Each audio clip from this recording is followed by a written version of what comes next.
The packages feature in the new pricing plan is where you manage every plan your users have purchased or been assigned. And in the latest update, you can now do a lot more here than before. Let's walk through everything it can do. In wpAdmin, go to Directorist, then Packages. This table lists every plan on your site across every directory type. You can search by keyword, filter by directory type, user ID, or name. Need to give someone a plan without sending them through checkout? Click Assign Plan. Pick the user, the directory type, the plan, and whether to mark it paid or pending. Paid activates the plan immediately. Pending creates the order but holds off on activating it. Click into any ID to see its full view package screen. At the top is the usage summary showing the package ID, status, which directory type and package type it's on, the billing gateway, billing interval, start date, and next billing date.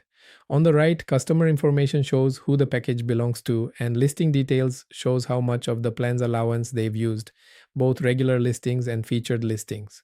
Below that is the orders list, every order tied to this package with its amount, status, and date.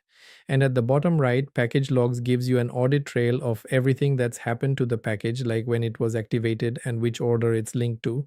If you need to cancel a package, you've got two options: cancel package and cancel at period end. Cancel package ends it right away. And for recurring plans, it also cancels the subscription on the payment gateway side so the user won't be charged again. Cancel at period end is softer. The plan keeps working until the current billing period runs out, then stops. Note this option isn't available for paper listing or non-recurring plans since they don't have a billing period to end. If a non-recurring package has expired, you can now renew it directly from this screen instead of asking the user to repurchase. Click Renew and it creates a paid order, extends the plan's period, and pushes out the expiry on the user's listings to match. You can manually push out an active package's next billing date. This is useful if you want to give someone extra time without canceling and reassigning anything. Set the new date and it automatically extends the expiry on their listings too. There's one more spot worth knowing about, and it lives somewhere completely different: the listing's own edit screen. This only applies to paper listing plans, where each individual listing needs its own paid order rather than one order covering a whole package. Go to Directorist Listings, All Listings, and open a listing that's on a paper listing plan. In the plan box on the side, you'll see the current plan and, if one exists, a link to the listing's last assigned order.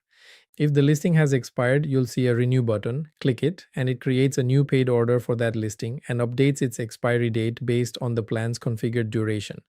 The same idea as renewing a package, just scoped to one listing. If the listing is still published but somehow doesn't have an order attached to it, you'll see an Assign Order button instead. That creates a paid order and links it to the listing without touching its status or expiry since the listing's already live.